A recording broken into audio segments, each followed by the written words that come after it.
All right, ladies and gentlemen, boys and girls, we are back for another Bokeh Podcast episode. I hope you've had a good week this week. It happens to be Friday for anybody who's live streaming with us. And I hope you've got a good weekend planned. I know we're getting into wedding season, so you wedding photographers getting out there and shooting, I hope that goes smoothly. And for those of you that are going to be taking a break, enjoy that as well. Here, as we are finishing this week off, we're going to get into a really interesting conversation about managing our finances as business owners. I know some of you are already cringing, but it's okay. Braden Drake is here with us. I'm going to introduce him here in just a second, and he's going to make it easy for you. Before we do that, just a couple of housekeeping notes. For those of you that are live streaming, don't hesitate to jump into the conversation. You can comment, ask questions, engage with our guests as part of the benefit of this live stream. If you're at youtube.com/Bokeh Podcast or facebook.com/Bokeh Podcast, join in the fun, join the conversation. And then for those of you that are not live streaming, you're hearing the audio version of this after the fact, we do live stream every single one of our Bokeh Podcast episodes. So make sure to come join us. If you follow us at Bokeh Podcast on Instagram, you can keep up to date with the upcoming live streams. We, of course, announce those there. And then just last note before I bring Braden into the conversation, as I promised you all I would do before every episode, I made a donation to Charity Water. You can see the little receipt up there on screen for accountability. But I just do this to remind and encourage everybody to look for opportunities to give back. It's amazing how just a little bit of money can go a long way. And whether you're giving to your local community or looking for a national, international organization to work with, take advantage of the opportunities to give a little bit of money, make a difference in somebody's life, and that'll go a long way at the end of the day. All right. Enough of the introduction and the monologue. I want to introduce our not a brand new guest, actually returning guest. Braden Drake is on the line with me. Braden, thank you for making time to come back and hang out with me. Yeah, thanks for having me. Excited to be here again. Again, I know, absolutely. And you are some of the rare few, or one of the rare few, I should say, return guests. So thanks for making that happen for us. And as I alluded to at the very beginning, we're going to be getting into a conversation about cash flow management here in just a little bit. Before we do that, just want to remind our listeners, if you missed the first episode with Braden, you can go back to episode 524, and we'll link to that in the show notes at bokehpodcast.com. Before we get into the conversation, Braden, for those of the listeners and viewers who don't know you, give a little bit of context. What you actually do, what's your profession, what's your resume? Sure. So I have kind of a roundabout trajectory to what it is that I do, but by background and education, I am a small business attorney licensed in California. I also have a master's degree in tax law, so that makes me a small business and tax attorney. But I now do a lot of consulting and education. I have a podcast myself, a book, which we're going to talk about, and I really talk about all things like law, tax, and finance. So all of the back end stuff for small businesses. Well, I know we're going to talk a little bit about your book, as you mentioned, your course as well. I kind of want to bring that up because I had the opportunity. You sent me a bit of it, and honestly, I was blown away. I was just talking to my girlfriend about this yesterday. I'm looking through this content. I'm like, oh my goodness. I guess in this day and age, especially in the photography industry, everybody and their brother and sister is doing a course. And there's a kind of a question mark for me anyway. There's an automatic question mark, kind of red flag, like, is this legit content? But I mean, you only sent me like one section of the course, and I think it was like 60 pages long or something like that. The amount of detail that you get into is incredible, number one. Number two, it's as much detail as there is. It's easy to follow. Like the way that you lay out the information is really easy to follow. So you didn't ask for me to give you that props, but I had to give it to you because I was genuinely impressed. So a little shout out there. I appreciate it. You got module 4 of 10. So you got module 4 of 10 of my program. And it was the cash flow module, which is why I sent it over, because that's what we're going to talk about today. Exactly. Yeah. Well, again, I was super impressed by it. So we'll come back to that because I want our listeners to get more information about how they can access that course and of course your book as well. But let's go ahead and get into the conversation at hand. And again, for those of you that missed episode 524, some of the introductory questions I normally ask our guests, you can go back and hear those on that episode. But you do have a book coming out. You alluded to this just a second ago. That the title is awesome, but the subtext of it is to help entrepreneurs get their tax and legal shit straight. And I love the I guess just the straightforward nature of that copy and the subtext. Talk a little bit about the book and this project and where it came from. Sure. So this is actually going to be the second edition of the book. I released the first edition in, I believe it was October 2020, so not quite 2 years ago. As we know, a lot in the industry has changed since then. And I think anytime you write a book, there's going to be some things that you want to change. And I'm a big believer in like done is better than perfect. Of course, I hired an editor. We went all out for the first edition, but I knew there were going to be some updates that I wanted to make. So we've made those updates. I currently have the book with my typesetter right now, with my graphic designer. She's getting it all squared away. So we will have it officially ready in a few weeks, but available for pre-order now. And I have this is actually the proof of the first edition. This isn't even the first edition we ended up selling, but I sold my one copy to a friend of mine like a couple weeks ago. I think I gave it away, but Okay. yeah, I gotta order some more. Well, and you mentioned your designer and working on typeset. I actually like the design. I'm just going to pull this up on your website here. The first edition. It's Unfuck Your Biz or Business. Just the big bold font, like it captures your attention. It takes you there like, oh my goodness, I'm really curious now. Step-by-step framework to get your legal and tax shit legit. And of course, the second edition is coming out. But what was I guess the original motivation behind creating a book like this, and I guess the communication style to go along with it? Yeah, so I mean, my communication style's kind of developed over the few years that I've been in business. It's been like a progression of just really becoming more and more myself in my business. I think when I started uh, going through law school, they kind of like scare you into, fitting this certain type of mold, right? Like we Yeah. we had a particular class that was like our it was like a mock law firm class, and we had to wear a suit to class every day, and we had to call like our adjunct professor like our managing attorney. So it's almost like this role play class, right? And you get used to like this is what work life is going to be, and it took me some time to unlearn that and realize I didn't have to do that Yep. and really speak the language that I like to speak, which is what I think resonates with my students, clients, and so forth. Yeah. Well, I mean, imagine like a different version of your book if you had like a suit and tie on and was using all this formal language. Yeah. People would immediately ignore it, right? I mean, they're Well, just going to put it down. yeah, and there are a lot of those books on Amazon already. If Oh, people I'm want to sure. go buy them. Well, and I know Yeah. we didn't plan on getting this, but this just very briefly, we should touch on this because we talk a lot about brand position on our podcast. And of course, one of the ideas behind brand position is positioning our business or our brand against the existing marketplace, standing out in contrast, ideally, to the marketplace. Yeah. So you make an interesting point there, which is there are all these other books that essentially look the same, say the same kind of stuff on Amazon, and all you have to do is a quick search and you'll see that. You took a whole different approach, and certainly even just with the design, the cover design, it stands out. But then the language being used and the way that you present it, to your point, in a way that would resonate with the everyday person, is Yeah. huge. It makes all the difference in the world. And I think it's a good reminder for all our listeners and viewers that it's easy to copy paste. A lot of photographers do that, but make the effort, go the additional extra mile or five to stand out, to do something that's a little bit different, and it'll capture the potential client's interest and certainly attention more effectively. So it's a great reminder, and I appreciate you bringing that to us. But let's just jump right into it. You mentioned cash flow, which is what we're talking about today. We're going to try to simplify this conversation for the listeners. Just to get us started at a super basic level, how do you define cash flow? Yeah, so essentially I define cash flow as the process of what happens to your money like once your client pays it to you, right? So the life cycle of your dollar bills in your business usually starts with a client meeting, a proposal, hopefully acceptance, and then an invoice, and then you get paid, and then the money hits your bank account, right? And a lot of people talk about that aspect, but not a lot of people talk about what happens after that. And I started calling this, and I write about it in the book. I call it the client to piggy bank pipeline. And your piggy bank is the savings for your next house. It's your retirement savings. It's the savings to take your kids to Disney World, whatever goal it is that you have in your personal life above and beyond your bills, your debts, those kind of things. That's like your piggy bank. And the cash flow is everything that happens in between. And that includes sending out money to the IRS, hiring other professionals to work in your business, and really making sure that everything's done correctly in there. So there's still some money left at the end.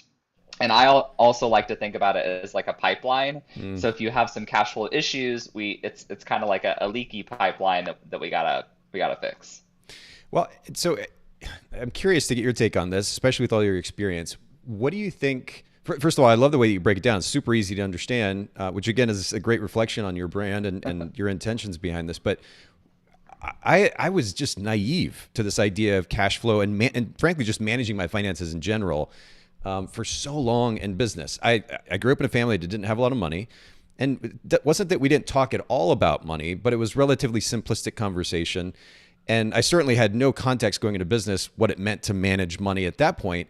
And so, I go from this place where we didn't have a lot, and now I'm getting checks for $3, $5, $7,000, and I'm just, my eyes are big, and I'm excited about this money, and all I'm thinking about is I just made a ton of money, quote unquote, and I put that in the bank. But to your point, I wasn't thinking about what was happening after that. And ultimately, I put myself in a terrible spot. I had six-figure debt to the IRS at one point. And fortunately, at this point, that's been addressed. But I say that just as a reminder to everybody listening, and hopefully to be able to relate to a lot of our listeners and viewers, that it's not the norm, I think, for photography business owners to have even the basic understanding of cash flow management, financial management. Why do you think that is?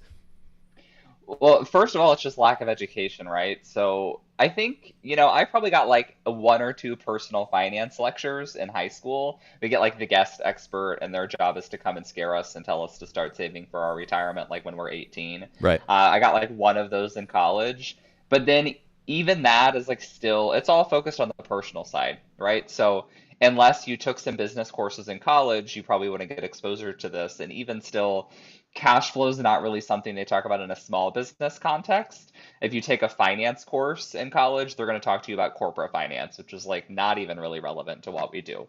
So it's lacking in education, right? The second thing is no one really talks about money. This is why I started doing profit reports on my podcast, just to like open up a dialogue. So that's number two. And then I think the third thing is a lot of us have the like all do it tomorrow syndrome when it comes to this. And it's always like, I'll worry about this when I'm making X amount of dollars, and that dollar number continues to shift until we realize like, oh wow, we do our tax return and we realized, well, wow, I brought in $70,000 last year, but like, why don't I feel like I have any money left to really pay myself? Yeah. Oh, it's so true. But that tendency to put things off, I'm certainly guilty of it.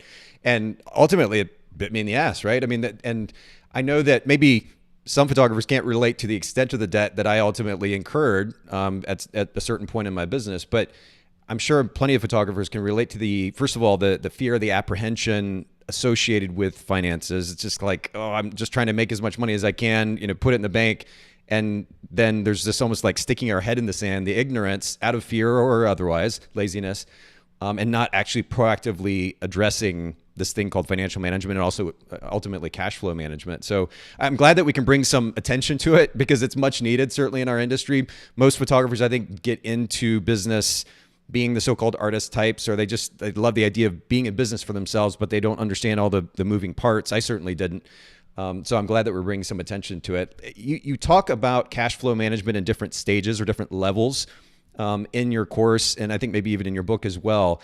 But let's just talk about that first stage today. And you mentioned a few different steps associated with this first stage, if you will. The first step is setting aside a designated percentage for taxes, which is what we were just talking about, and something I certainly obviously was having major issues not doing.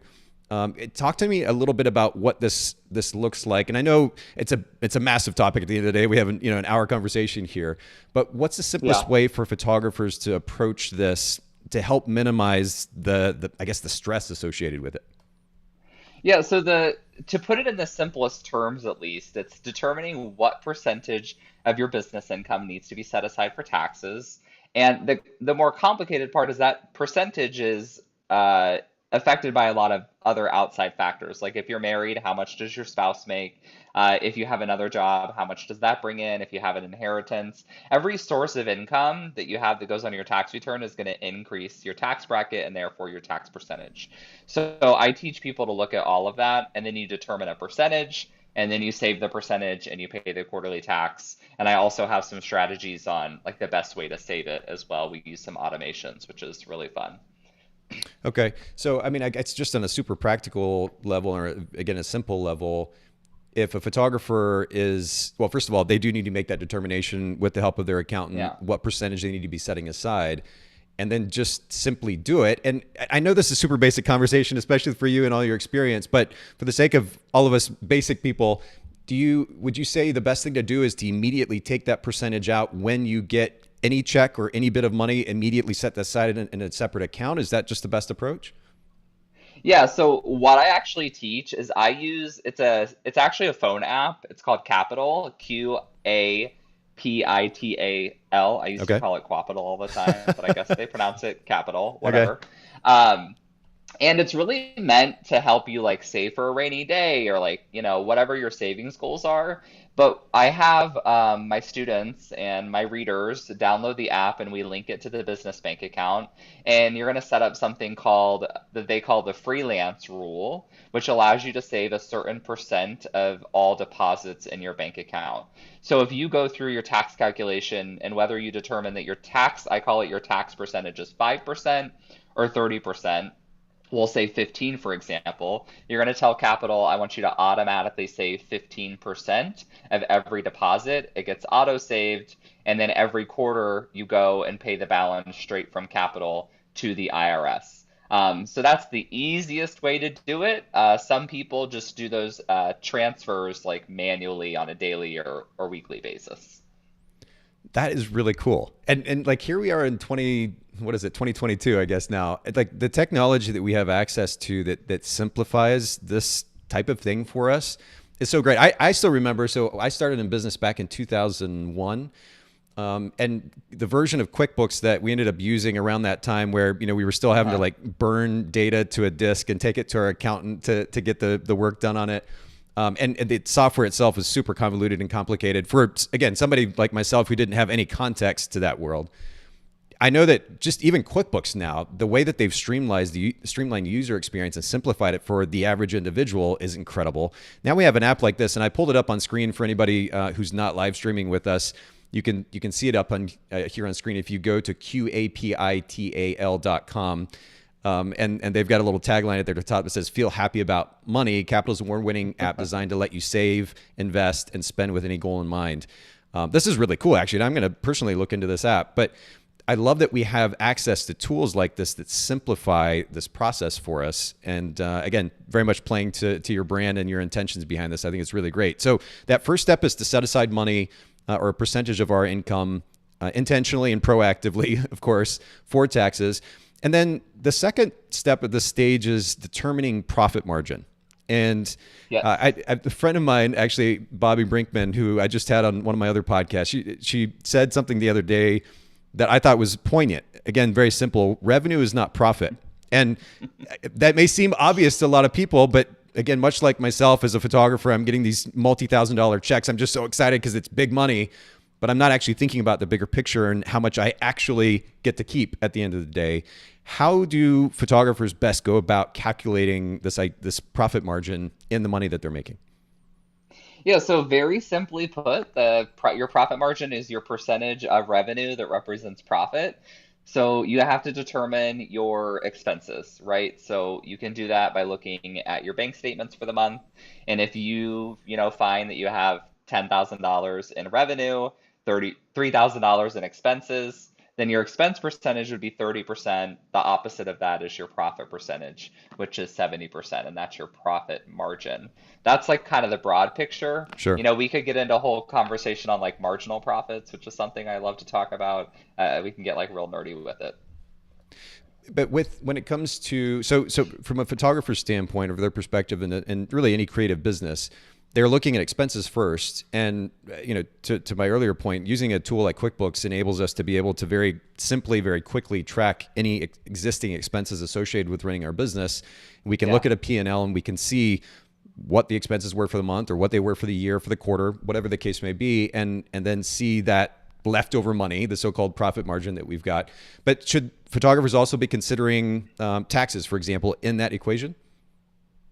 I do not, because taxes are paid personally. Unless you have a corporation, not an S corporation, a C corporation. Unless you have a corporation, taxes are paid personally, so that comes out of your like your payment to yourself. So we have profit, and then we have taxes, and then what's left over is what I would call take home pay. Okay, cool. Thanks for breaking that down. Now, as far as profit margin, like a goal profit margin percentage, let's say, do you know of an industry standard in the photography industry specifically? Not really within the photography industry.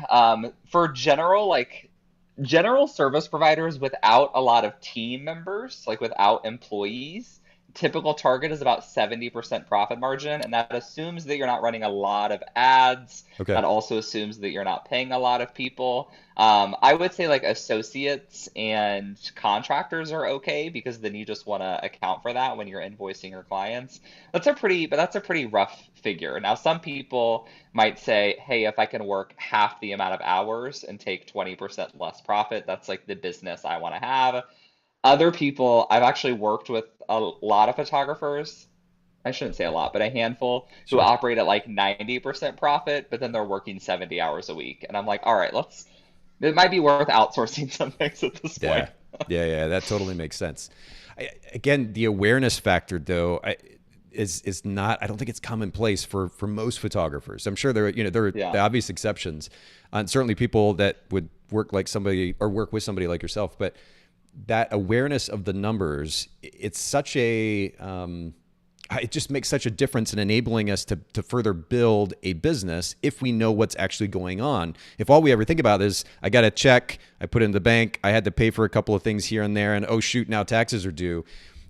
We may be able to scrape by, but we're not going to be able to develop and ultimately build a business with that kind of awareness that looking at a P&L, for example, brings, Yeah.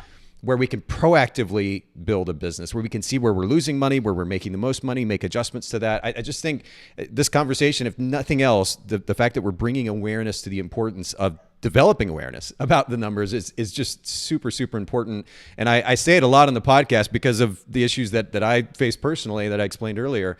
And I think a lot of photographers are in a similar boat. So again, I appreciate you simplifying it and also creating awareness here. But let's jump to the third step in this stage about managing cash flow or looking at cash flow management. And this third step you said is to pay out a weekly allocation, Yes. an owner's pay allocation, if you will. What does that actually mean, and what does that process look like? Yeah, so this is just you paying yourself, right? And one thing I didn't mention earlier, but it would be good to mention now, is if you have an S corporation, like all of this is kind of subject to change because your percentages are going to be a little bit different. But we're talking about stage one here, which is what I use for more beginner business owners, or at least people who are beginners to cash flow. So your owner's pay allocation is just the payment to yourself. And what most people do, a lot of your listeners are probably in this boat, is they get client money into their business bank account and then they just transfer money from their business account to their personal account whenever they need it or whenever they want to. Or maybe they don't even have a business bank account and it's just all going into the personal. That's a no-no. We don't want to do that. Right. But this bullet point is really just developing a system. And I like to do these allocations every Friday because I'm just a big fan of routine. Other people might choose to do it bi-weekly or once a month. And we could like argue semantics over which of those is better, but it's really what works best for the individual. Okay. And it could be, I mean, actually be kind of a fun thing. Like every Friday you get to see what your take home pay is and, celebrate hopefully a little bit. Does that Capital Yeah. app help you do the same thing? Can you set it up to do something like this? You can. You can. I don't really recommend it. What we do instead is we have capital automatically. Let's say your tax for easy math is 20% and your expenses are 30%. So capital is going to pull 20% for taxes. And then I recommend that you look at your bank balance and the extra 50% would be your owner's pay allocation, and that's what you're going to transfer. And I have my students do this every Friday. I give them a spreadsheet to help them track it, and we call it Finance Fridays. So first you wrap up your bookkeeping, you pay any contractors, you send any unpaid invoice reminders to your clients, you send new invoices, and then at the end of all of that, you do these allocations and transfers. And typically, once you get a good system rolling, like all that can be done in 15 minutes if you don't have any client stuff you need to do, usually like 30 or 45 minutes if you do have client stuff. Yeah, but I'm glad you bring this up actually, because I know that one of the things that this constantly got me in trouble over the years, and actually not even necessarily got me in trouble.